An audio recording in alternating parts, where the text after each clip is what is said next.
Hello friends, welcome to my channel learn by Amy. पिछली video में हमने जाना था आई, यू, हे, शी, इन सब का कॉन्सेप्ट क्या है और इनको हम कैसे प्रोनाउंस करेंगे।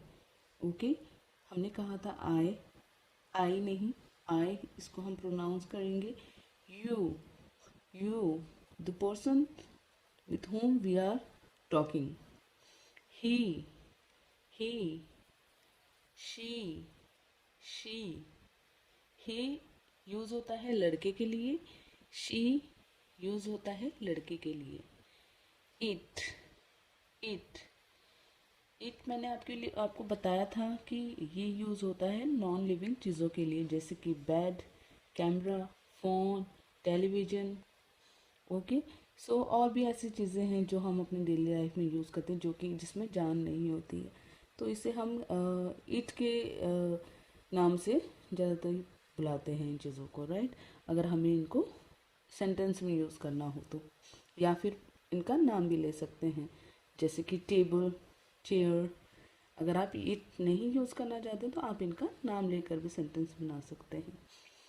ओके फ्रेंड्स, अब मैं वीडियो लेकर आई हूँ आपको ये बताने के लिए कि प्रेजेंट कंटिन्यूस और प्रेजेंट परफेक्ट का जो कॉन्सेप्ट है वो कैसे क्लियर होगा। इससे आपको ग्रामर तो याद होगी ही। ग्रामर का जो एक फॉर्मूला होता है, रूल होता है इंग्लिश को समझने के लिए, प्रैक्टिस करने के लिए, सेंटेंस मेकिंग फॉर्मेशन को समझने के लिए, ये तो होगा ही। साथ साथ आपका क्या है, स्पोकन में भी आपको ये हेल्प करेगा। तो जानते हैं कैसे आपको ये हेल्प करेगा। तो सबसे पहले तो मैं रिक्वेस्ट करना चाहूँगी आप सबसे कि अगर आप चैनल को पहली बार देख रहे हैं तो प्लीज़ चैनल को सब्सक्राइब कर दीजिए, लाइक कर दीजिए और शेयर ज़रूर कीजिएगा। ओके, चलते हैं हम हमारे अपने नेक्स्ट कॉन्सेप्ट की तरफ। आज का हमारा जो टॉपिक है वो है काम का जारी होना। ओके, यानी कि काम जो है वो चल रहा है, जारी है प्रेजेंट में, और काम का ख़त्म होना जो कि प्रेजेंट में अभी अभी हमारे साथ ख़त्म हुआ है। तो इस कॉन्सेप्ट को, ये प्रेजेंट कंटिन्यूस और प्रेजेंट परफेक्ट को ग्रामर के कॉन्सेप्ट के हिसाब से समझने के बजाय अगर हम इसको प्रैक्टिकल तौर पर समझें तो ये हमें बहुत जल्दी समझ में आ जाएगा कि हम कैसे अपने सेंटेंसेस को डेली लाइफ में इंग्लिश में बोल सकते हैं। जैसे कि हमने हिंदी और जो अदर लैंग्वेजेस जो आपकी क्षेत्रीय रीजन लैंग्वेज होती है या मदर टंग होती है, जैसे नेपाली हो गई, गढ़वाली हो गई, या पंजाबी हो गई, या हिंदी हो गई, ये सारे जो लैंग्वेजेस है वो क्या होते हैं, वो हमें बाय बॉर्न यानी सिंस बर्थ ही हमें ये समझ में आने लग जाती है, बिकॉज ऑफ आर एनवायरनमेंट। क्योंकि हम बचपन से ही अपने एनवायरनमेंट में वो लैंग्वेज सुनते आ रहे होते हैं जो कि हमें जल्दी से समझ में आ जाती है और हम उसको बिना सीखे जल्दी पिक कर लेते हैं और सीख लेते हैं। क्यों? क्योंकि हम उसके पीछे लॉजिक नहीं लगाते हैं ग्रामर का, राइट। तो आप अगर ग्रामर के पीछे भागेंगे इंग्लिश को लेकर तो आप कभी इंग्लिश नहीं बोल पाएंगे। तो बेटर होगा कि आप प्रैक्टिकल वे में इसको बोलने में प्रैक्टिस में लेकर आइए, और मुझे यकीन है कि आपको भी इंग्लिश ज़रूर बोलनी आ जाएगी जल्दी। मैं हिंदी मीडियम से हूँ और मैंने इंग्लिश बोलनी सीखी है। कैसे? वो मैंने अपनी प्रैक्टिस से सीखी है और मेहनत से सीखी है। तो कैसे सीखी, कैसे मैंने अपने आप को इम्प्रूव किया, कैसे मैंने अपनी इंग्लिश को बेटर बनाया, पॉलिश किया अपनी पर्सनैलिटी को, वो मैं ज़रूर आपको बताऊँगी मेरी आने वाली वीडियोस में। तो चलिए आज हम जानते हैं प्रेजेंट कंटिन्यूस और प्रेजेंट परफेक्ट के कॉन्सेप्ट को कुछ अलग तरीके से। चलिए देखिए, जब हम कह रहे होते हैं कि हमारे साथ अभी जो है वो काम जारी है, यानी कि अभी वर्तमान में प्रेजेंट में काम जो है वो चल रहा है। जैसे कि अभी मैं लिख रही हूँ तो इट मीन्स कि मेरे साथ ये काम चल रहा है, तो मैं अपने लिए तो क्या यूज़ करूँगी, मैं यूज़ करूँगी आई, राइट। और आई का बॉडीगार्ड हमेशा क्या होता है, एम होता है प्रेजेंट में। ओके, कंटिन्यूस में, प्रेजेंट कंटिन्यूस में आई का बॉडीगार्ड हमेशा एम होता है। तो आई एम, एम के बगैर आई जो है यहाँ पे अधूरा है, तो आई के साथ एम ज़रूर आएगा जब आप काम को जारी बता रहे हैं प्रेजेंट में। आई एम राइट,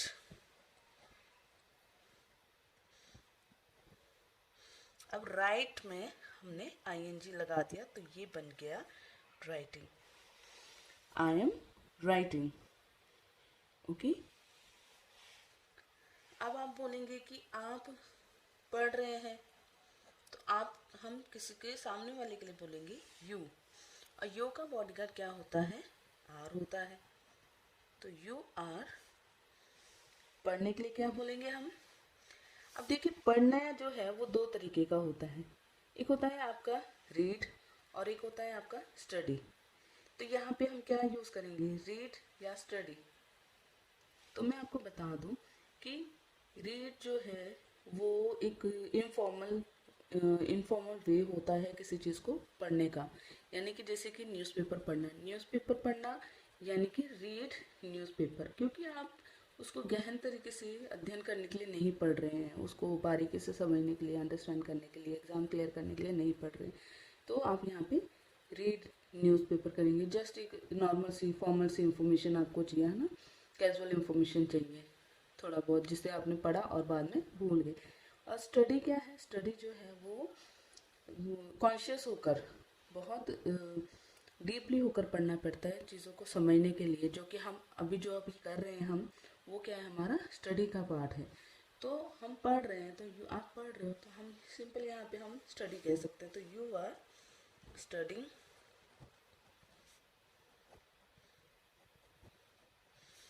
ओके, अब ये देखिए, यू आर स्टडिंग, इसमें ये क्या है, हमारा सब्जेक्ट है। यू हमारा क्या है, सब्जेक्ट। आर हमारा है हेल्पिंग वर्ब, और ये हमारा है स्टडिंग है हमारा वर्ब, राइट। तो सबसे पहले सेंटेंस मेकिंग में सब्जेक्ट आता है, हेल्पिंग वर्ब आता है, और फिर वर्ब आता है, और उसके बाद ऑब्जेक्ट आता है। ऑब्जेक्ट में जैसे न्यूज़पेपर लिख दिया हमने, या बुक लिख दिया हम, you are studying a book, तो बुक क्या हो जाएगा यहाँ पे, वो ऑब्जेक्ट हो जाएगा, चीज़ हो जाएगी। लेकिन हमें इन चीज़ों को समझनी नहीं है, इतना ये इम्पोर्टेंट नहीं है। अगर आप स्पोकन के ऊपर बात करें, स्पोकन समझने के लिए, सीखने के लिए ज़रूरी है कि आप उसको बिना लॉजिक लगाए सीधा फ्लुएंटली बोलना सीखें, ठीक है। जैसे कि कई बार लोग इंग्लिश बोलते हैं तो हम कभी भी उनके ग्रामर के ऊपर नहीं ध्यान देते हैं, सिर्फ ये ध्यान देते हैं कि वो क्या कह रहे हैं और क्या हमें उनकी बात समझ में आ रही है, दैट्स इट। तो आपको सिर्फ इतना करना है कि आपको सिर्फ अपना जो मैसेज है वो डिलीवर करने का एक हुनर होना चाहिए, जिससे आप सिंपल एक फ्लो में बोल सकते हैं without trying to understand about the rules of grammar. Okay, so आपको बेसिक चीज़ें समझनी होती है जिसमें आपकी इंग्लिश इम्प्रूव हो जाती है। अब जैसे कि मैंने बोला कि रोहित गा रहा है, रोहित क्या है यहाँ पे, ही है, तो हमने ही की जगह रोहित का नाम ले लिया। ओके, रोहित, यहाँ पे ही शी के साथ इट आता है, तो Rohit is. Okay, Rohit is sing, sing के साथ हमने आईएनजी लगा दिया, तो सिंगिंग, रोहित इज सिंगिंग। अब यहाँ पे हम कह सकते हैं कि वो सोच रहा है, तो वो कौन है, यानी रहा है यानी कि लड़का है, तो he is thinking.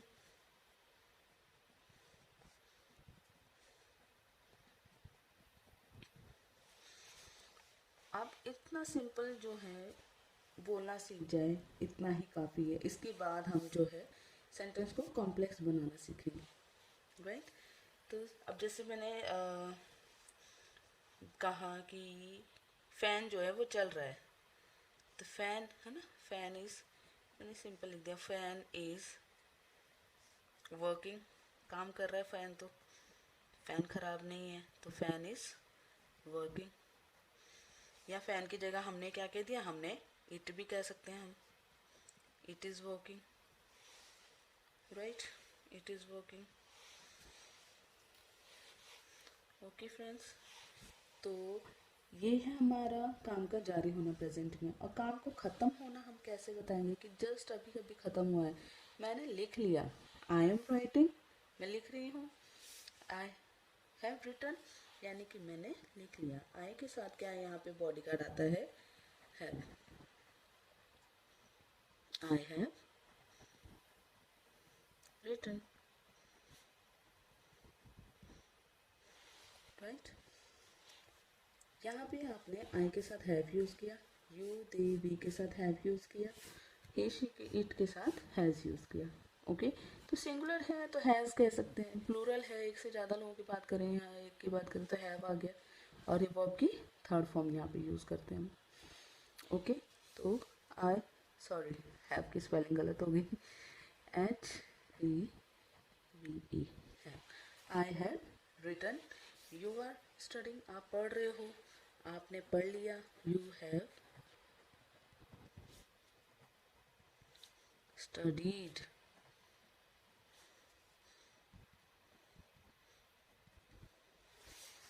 Right. Rohit is singing, Rohit गा रहा है, रोहित ने गा लिया, तो रोहित हैज़, रोहित के साथ हमने ही है तो हैज़ यूज़ करेंगे, Rohit has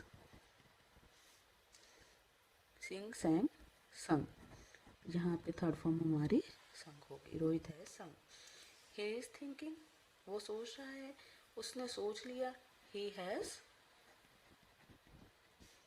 thought, think, thought, he has thought. Fan is working, fan has worked, fan has worked, right? So friends, ये थी आज की मेरी बेसिक ग्रामर की पहली वीडियो।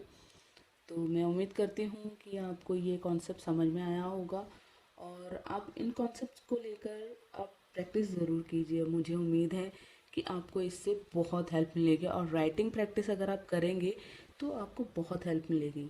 और कोशिश कीजिए कि नए नए एक्शंस जो हैं, वर्ब जो हैं, उनकी प्रैक्टिस आप ज़रूर कीजिए, फर्स्ट, सेकंड, थर्ड, फोर्थ और फिफ्थ फॉर्म के रूप में। जैसे कि गो की फर्स्ट फॉर्म गो हो गई, सेकंड फॉर्म वेंट हो गई, फिर थर्ड गॉन, और फिर गोइंग, और SES गोज।